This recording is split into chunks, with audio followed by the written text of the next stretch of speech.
Hello everyone, I am Jenna Denise Domingo, your discussant for this lesson. Today, we will be tackling about the meaning, nature, types, and theories of learning. But first, let us have our objectives. At the end of the lesson, students should be able to first, describe the nature of the learner and the learning process. Second, discuss the nature of learning. Let us look back through this course and discuss each word. Facilitating learner-centered teaching. What do we mean by facilitating or facilitators? They are the one who make a process or action easier. Learner is a person learning a subject or skill, centered as the focal or a matter of being placed in the center. And then teaching, which is the process of attending to people's needs, experiences, and feelings, and intervening so that students learn things and go beyond the given. So what do you think this course was for? This course is for us being both a student and a future educator. We'll be able to view perspectives from a student's perceptions as well as realize things that we could do when we start teaching. We'll learn from the best, and I know that you can be the best of yourself too. We are all facilitators of our own learning. We are all responsible to ourselves. There will be times in our lives that with or without others' assistance, we must be able to stand on our own, make decisions, and be accountable to every action that we will make. In this course, before we move to the teaching phase, we will focus first on us being the one who was facilitated as learners. So, what are your thoughts about learning? The word learn added with ing means it is a process. Learning is a key process in human behavior. All living is learning. According to Lardizabal, learning is integrated and an ongoing process. If we monitor the development of a child, as it changes not only physically but also mentally from simple to complex behaviors, the difference that learning has made to the individual becomes very evident. Also, Ornstein says it is a reflective process. Why is that? It is because we constantly interact with and influenced by the environment. The experience we gather or have makes us to change and modify our behavior to effectively deal with it. The learning occurs when we experience, including the practice, is the causes of relatively permanent change in an individual's knowledge, behavior, or potential behavior. As we develop, the acquisition through maturation experience of new knowledge, skills, and attitudes made us to change. Then, there is that one word that could explain and prove one's learning. Can you guess?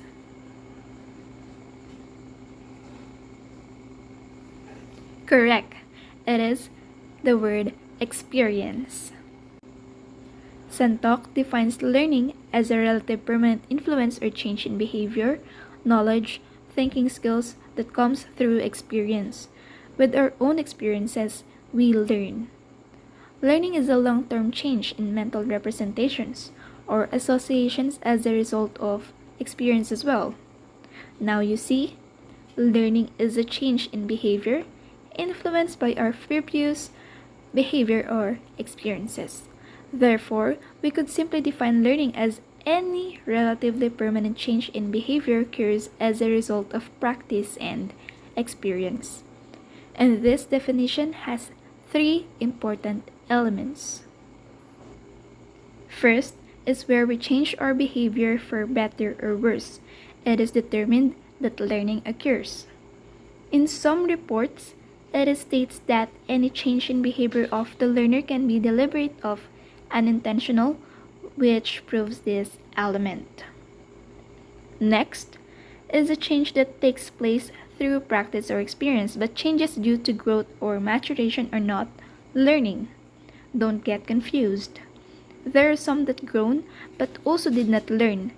In learning, it requires to gather informations, to learn, and reflect to such experiences and put it all into practice. In short, growth of a person doesn't mean growth in learning as well. One must put effort to say he or she really have learned. Last, we should learn to change for a long time. There is no learning cure if the learning is temporary. The life we have could be temporary, but this life requires to change permanently through such processes. And with that, the practice or the activities that involve either physical or mental. It could also be simple or complex, but in the end, these practices or activities could be referred to as types of learning. Motor learning. Motor learning is a form for one to maintain and go through daily life activities, as for walking, running, driving, climbing, and the like. These activities involve motor coordination. Motor learning is generally defined as a set of processes aimed at learning and refining new skills by practicing them. Verbal learning. Verbal learning involves the use of spoken language as well as the communication devices used. Signs, pictures, symbols, words, figures, sounds are tools used in such activities. Verbal learning is also suitable for teaching and learning.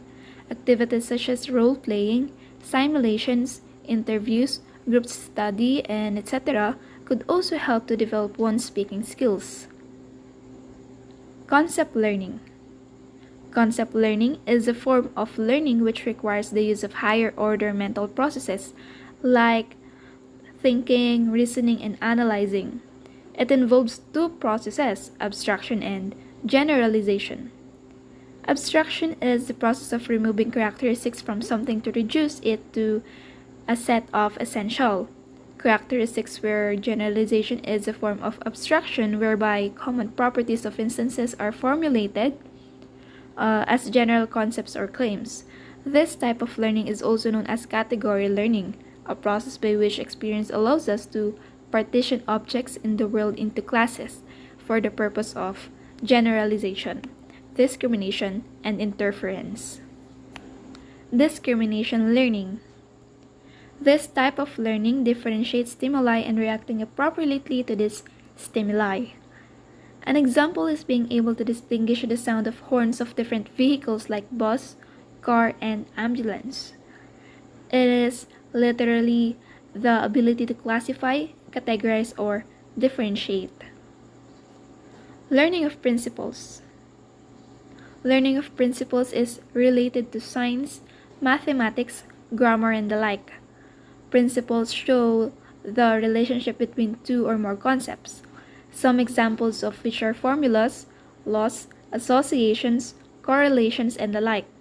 It is a type of learning which was used to manage one's work effectively. Problem solving. Problem solving is a higher order thinking process which requires the use of cognitive abilities such as thinking, reasoning, observation, imagination, and generalization. This is very practical and effective to overcome complicated situations that is encountered by individuals. Attitude learning. Attitude learning is a predisposition which determines and predicts behavior. Our learned attitudes influence one's behaviors toward people, objects, things, or ideas as well. In life, we develop different viewpoints from our childhood up until now about people, objects, and everything we know. And the behavior may be positive or negative depending upon our attitudes, and as future educators, our attitude to our co-teachers, our students, to parents, and so much more are very important for we must build relationship to understand one another than to squabble. In this note, after we discuss the meaning and nature of learning, as well as the 7 types, let us move to the theories of learning. Psychologists have attempted to explain how and why people learn, which they led them to conduct numerous experiments on animals and children and have reached certain conclusive conclusions about the learning modes, which are referred to as learning theories. These explanations are frequently treated as forms of learning in numerous books, which in some ways are true. However, the term learning is extremely broad. It encompasses a diverse range of activities that cannot be adequately explained within a single framework. Numerous theories exist to account for various modes of learning. First is the trial and error learning theory. This theory was developed by Edward Thorndike, who was an American psychologist. He argues that learning takes place through this method. According to him, learning is a gradual process where the individual will make many attempts to learn. The essence of this theory is, as the trials increases, the errors decrease. This is possible because of association formed between sense impressions and impulses to action. Such an association comes to be known as a bond or a connection, because it is these bonds or connections which can be strengthened or weakened in making and breaking of habits. According to this theory, when an individual is placed in a new situation, he makes a number of random movements. Among them, those which are unsuccessful are eliminated, and the successful ones are fixed. These random movements are not eliminated at once. In the first attempt, their number is very large. In the second attempt, the number of errors diminishes, and the range of activity becomes narrower. Gradually, the individual learns to avoid unnecessary movements and reaches the goal. Improvement takes place through repetition. Thorndike studies the character of trial and error learning in a number of experiments on cats, using a box which he called puzzle box. In one of the experiments, a hungry cat was placed in the box and the door was closed, which could be opened by pressing the latch or a latch. A fish was placed outside the box in a plate. The cat could see this fish on the plate. The cat was given 100 trials, 10 in the morning and 10 in each afternoon for 5 days. The cat was fed at the end of each experimental period and then was given nothing more to eat until after the next session. If succeeded in opening the door and a trial by chance, the cat went to eat the food or the fish. A complete record was made of the cat's behavior during each trial. In the beginning, the cat made a number of random movements like biting, clawing, dashing, etc. Gradually, in subsequent trials, the cat reduced the incorrect responses or the errors, as it was in a position to manipulate the latch as soon as it was put in the box. This experiment revealed that the random movements were decreased gradually. That is, as the trials increased, the errors decreased. As the trials increased, the solution to open the door by pressing the latch was discovered, and at the end, the cat could open the door with 0 error. The time taken in each trial was eventually reduced. Thorndike conducted many experiments with maze and puzzle box learning, in which cats and rats were used. He has demonstrated that through numerous trials, the animals learns much and gradually improves his effort. We all learn many skills like swimming, cycling, riding, etc. through this method. Children learn to sit, stand, walk, and run by this method only. However, this method involves considerable waste of time and effort. And when we talk about the configurations of learning, we have 6 forms. Let us discuss the first 2 forms, which is learning by conditioning. In literal sense, conditioning means getting used to or adjusted to a new situation or a stimulus. It is a process of substituting the original stimulus by a new one and connecting the response with it. There are 2 types of conditioning theories: the classical and operant conditioning. Classical conditioning. This method of conditioning got its name from the fact that it is a kind of learning situation that existed in the early classical experiments of Ivan Pavlov, a Russian physiologist who was awarded Nobel Prize in 1904 for his experiments. Pavlov designed an apparatus to measure the quantity of saliva produced in response to food, or meat power. At the beginning of his experiment, Pavlov noted that no saliva flowed when he rang the bell. He then trained the dog by sounding the bell and shortly afterwards presenting food. After the sound of the bell had been paired with food a few times, he tested the effects of the training by measuring the amount of saliva that flowed when he rang the bell and did not present food. He found that some saliva was produced in response to the sound of the bell alone. He then resumed the training paired presentation of bell and food a few times and then tested again with the bell alone. As the training continued, the amount of saliva on tests with the bell alone increased. Thus, after training, the dog's mouth watered, salivated whenever the bell was sounded.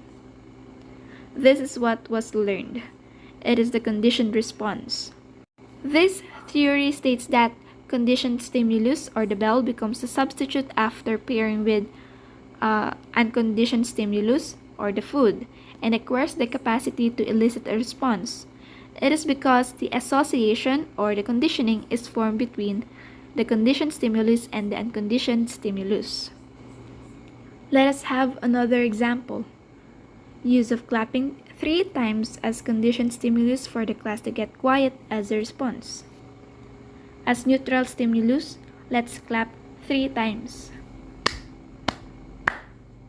But the class usually will not get quiet as a response. Next is to instruct class to get quiet. Quiet down, class, as unconditioned stimulus. Then, the class will get quiet as unconditioned response. Let's try to pair it up by doing both the neutral and unconditioned stimulus. While clapping 3 times, instruct class to quiet. Quiet down, class. Then, class will get quiet as a response. Therefore, as the conditioned stimulus, when we clap 3 times, the class will automatically quiet as a response to the action taken. No noise. That's how easy it is. But classical conditioning also has sub-principles which explain the different phenomena of this experiment. Extinction and spontaneous recovery. Extinction means cessation of a response. The use of the conditioned stimulus gradually decreases when it is presented alone and not followed by unconditioned stimulus for a number of trials. This process is called extinction. In this experiment, when only bell is presented without food for a number of trials, the dog stops salivation gradually. But when the conditioned stimulus, the bell, was paired again with the unconditioned stimulus, which is the food, for some trials, the conditioned response is the salivation recovered. This is known as spontaneous recovery. In spontaneous recovery, the dog required the less number of trials than the first time, because the association between conditioned stimulus and unconditioned stimulus still existed in the brain of the animal, which is also the same for humans and could be to our future students too. Stimulus generalization. It is a tendency to respond to a stimulus which is similar to original one. In short, the greater the similarity, the more the generalization. In this experiment, the dog started salivating even for the sound of a buzzer which was similar to a bell. Stimulus discrimination. When there is much difference between two stimuli, the animal can discriminate between the two. For example, if the dog is conditioned to salivate at the signal of red light, it will not salivate when green light is presented. The same with the sound of the bell compared to the honk of the car. Higher order conditioning. Here, a phenomenon where a light is presented followed by bell and then by food for a number of trials, the dog will start salivating to light itself. The dog learned and act with the sound of the bell. He learns what is going to happen and learns the exact response to the sound of the bell, which is to salivate. All these principles are very useful in behavior therapy, but conditioning is not confined only to the laboratory. For in our day-to-day life, we come across many instances of such learning. For example, a small child who does not know touches a burning candle. It gives him a painful experience and withdraws his hand. Later, this experience will make him withdrawn from burning objects and avoid them altogether. Conditioning is used as psychotherapeutic technique very effectively in the treatment of abnormal behaviors, such as phobias, alcoholism, and neurosis, etc. These are all called behavior modification techniques. Watson and others have conducted many experiments to prove the usefulness of this method. And another form of learning under conditioning is the operant conditioning. Operant conditioning is also called the theory of reinforcement. This method of conditioning was developed by an American psychologist, Bernhard Frederick Skinner, or B.F. Skinner. This theory is also known as instrumental conditioning because the animals use certain operations or actions as instruments to find solution. Skinner conducted his famous experiment by placing a hungry rat in a box called, after his name, Skinner box. This box was containing a lever and a food tray in a corner of the box. It was so arranged that the animal was free to move inside the box, but the pressing of the lever would get the animal a pallet of food in the tray as reinforcement. Arrangement was also made to record the number of pressings of the lever by mechanical device. It was found in the beginning that the rat pressed the lever occasionally and used to get food as reinforcement for each pressing. Gradually, as the animal learned the pressing of lever would give some food, it repeated the responses very rapidly. This rapid increase in pressing the lever is the indication of the animal conditioned to get food. In day-to-day life also, much learning takes place in animals as well as in human beings by this method.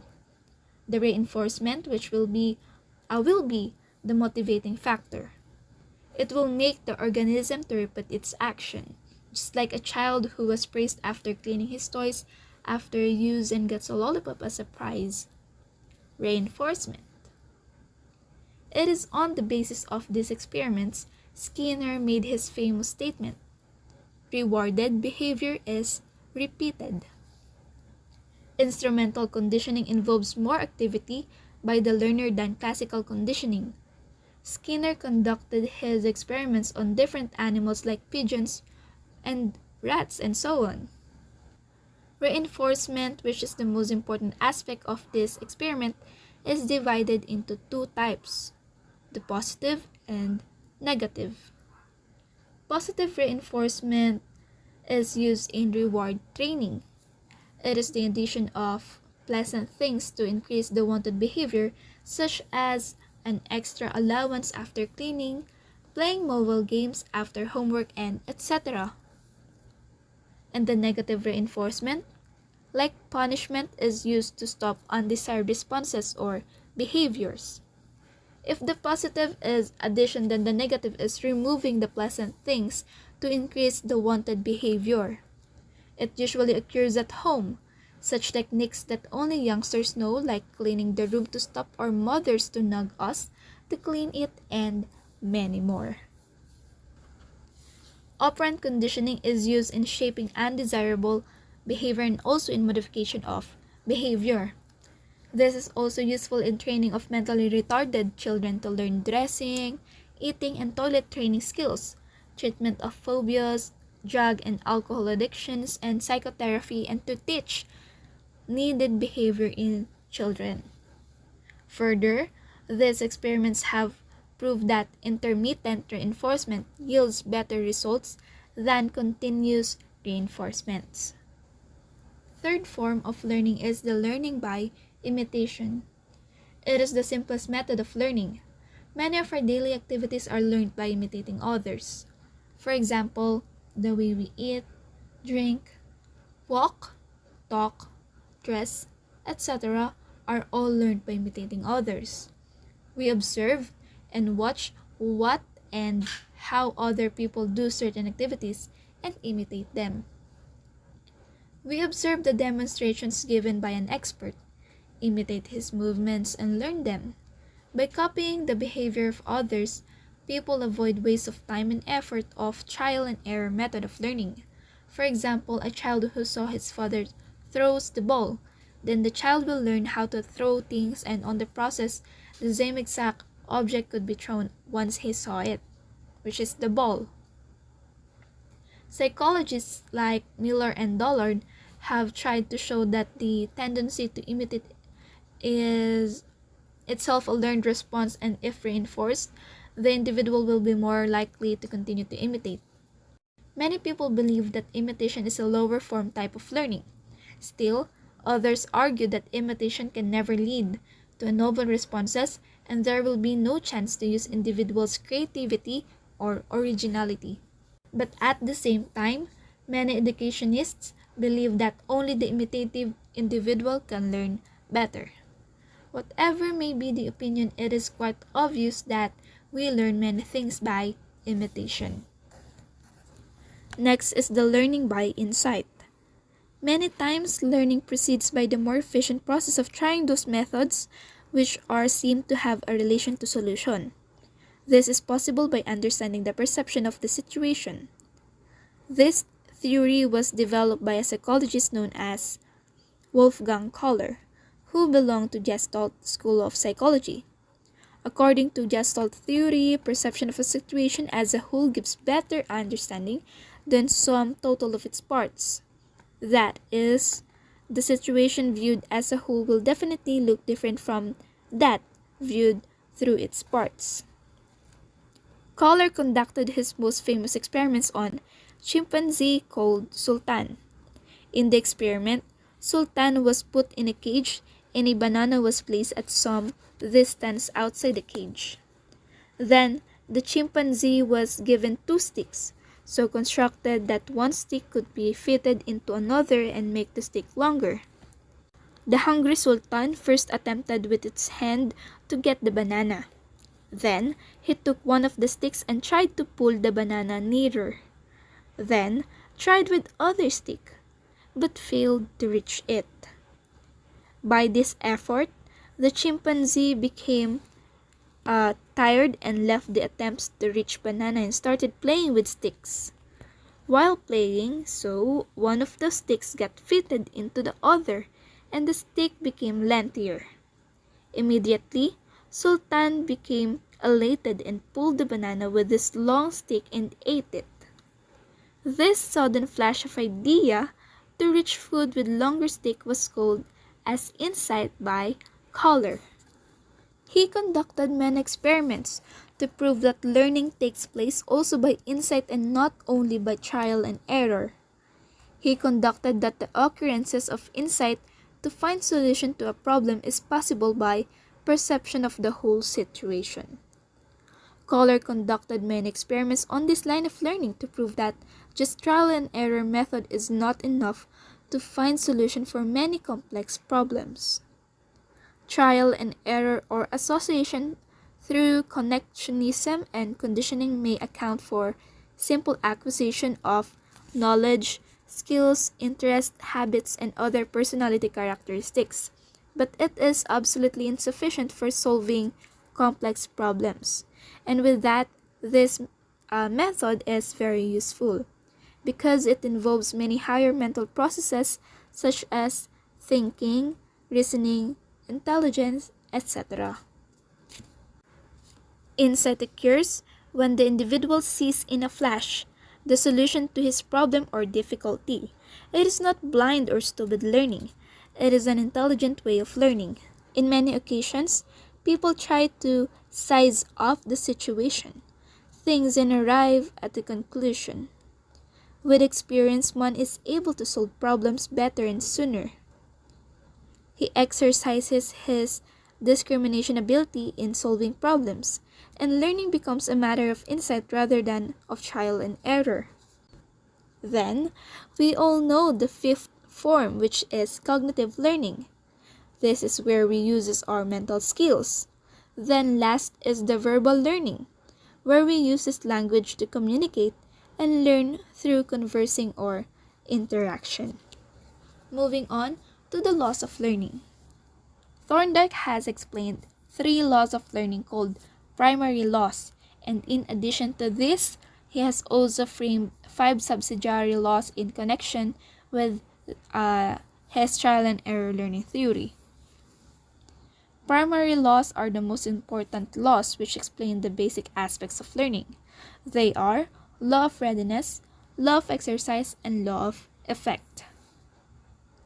Law of readiness.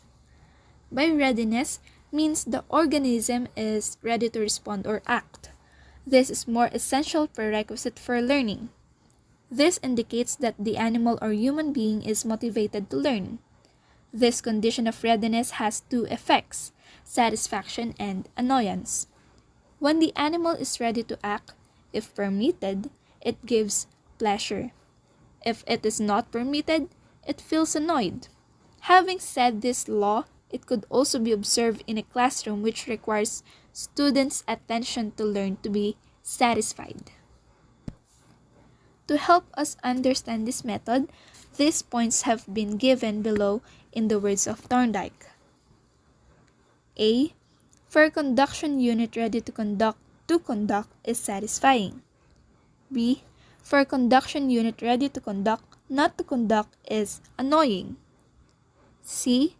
For a conduction unit not ready to conduct is annoying. This law clearly shows that readiness of a person to learn is very important. Hence, motivate him to learn, especially we are future educators. And that is why we must prepare them too, as we make plans in organizing the lessons we will be discussing and on how we would engage them more. Law of exercise. This law is also known as law of frequency. Frequency refers to number of repetitions of learning. Thorndike believed that repeated exercising of a response strengthens its connection with stimulus. This aspect refers to law of use and disuse, which explains that anything not in use will perish. Also, if the response is not repeated, its bond with stimulus gets weakened. This is also according to the statement that practice makes man perfect. In Thorndike's experiment, the cat becomes perfect after repeating the response a greater number of times, like when it learned to open the door without committing any error. The law of effect. This law states that when a connection is accomplished by satisfying effect, its strength is increased. By this, Thorndike meant that the probability of its occurrence is greater. In his experiment, if the hungry cat succeeded in opening the door, he would get its favorable dish to eat. This had a positive effect on its response. Rewards always strengthen connections between stimuli and responses. And on the other hand, punishment weakens connections. And if we have primary laws, there are also secondary laws, which is the 5 subsidiary laws. Law of multiple response. It means when a response fails to elicit a desired effect, the learner will try with new responses until the goal is reached. Law of set or attitude. It is the mental set or positive attitude, which is very important in any learning. Law of associative shifting. This is nothing but shifting of the response to a new situation which is similar to the earlier one. Because the fundamental notion is that if a response can be kept intact through a series of changes in stimulating situation, it may finally be given to a new situation. Law of prepotency of elements. This law states that the learner can react in a selected way, only to the salient elements of the problem and not for other unimportant elements. Law of response by analogy. It means comparing a new situation to the previously learned one and thus giving a response by analogy.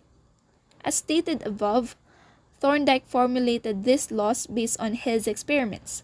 According to the law of readiness, the cat was ready to learn because it was hungry.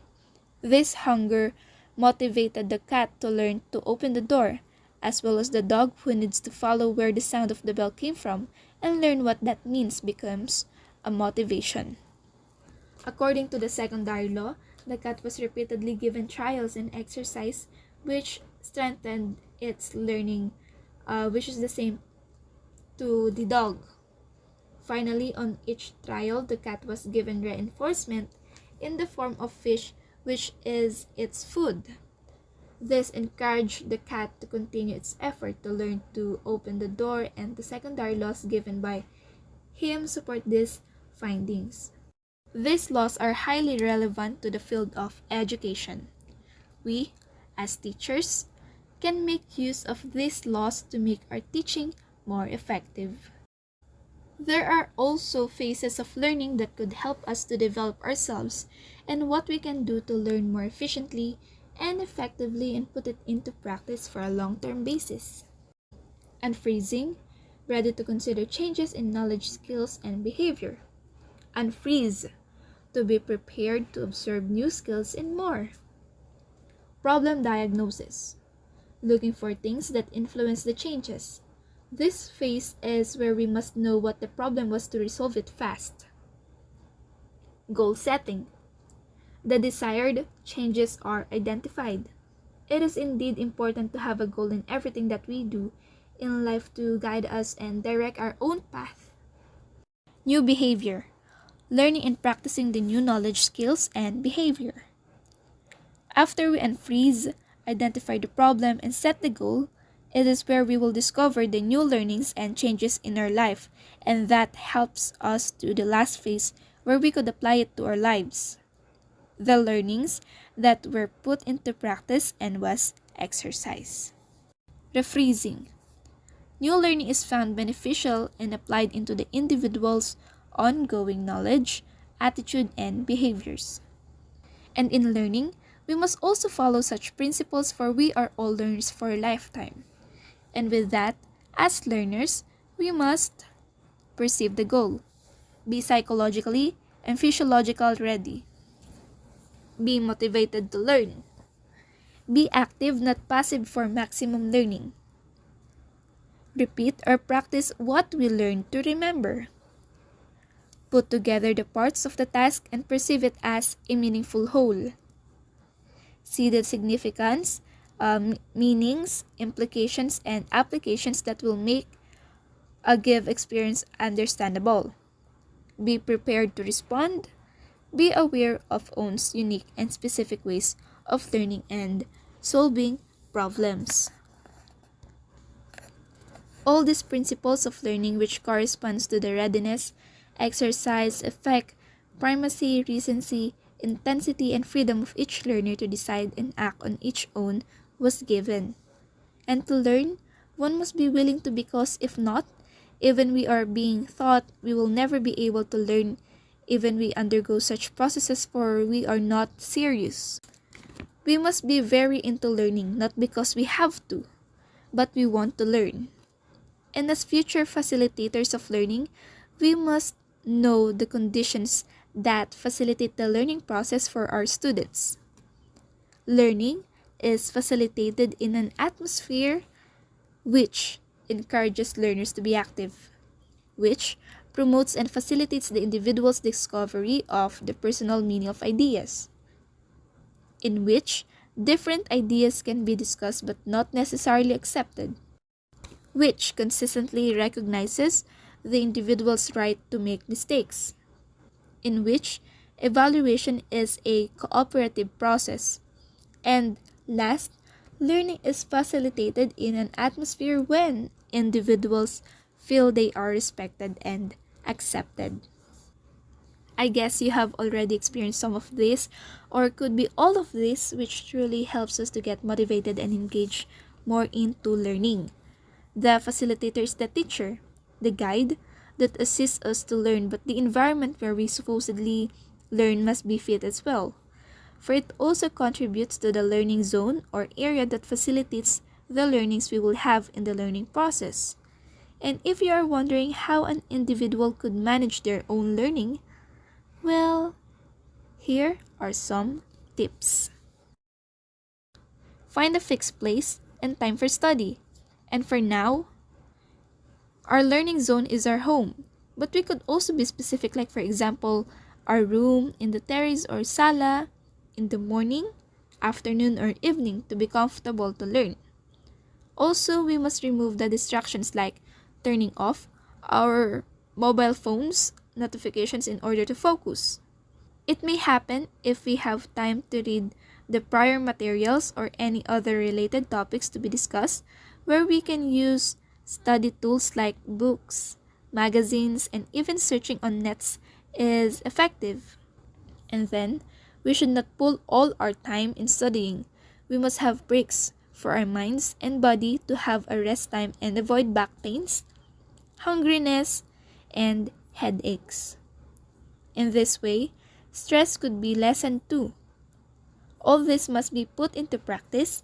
Make a drill if each step in your management is effective, and if not, then change it. Wherever you are comfortable, do it. And last is to pray. Ask for the guidance of our Lord and Savior, who provides strength and knowledge to us every day. Before I end this lesson, here is a reminder. We cannot teach another person directly. We can only facilitate his learning. States by Carl Rogers in 1961. Again, we are responsible for our own learning, but we could ask for assistance in the process. We could either be facilitated or facilitating on one's learning process. And that is all for today. I hope you learned something from me. Again, I am Jana Dennis Domingo, and thank you for listening. God bless.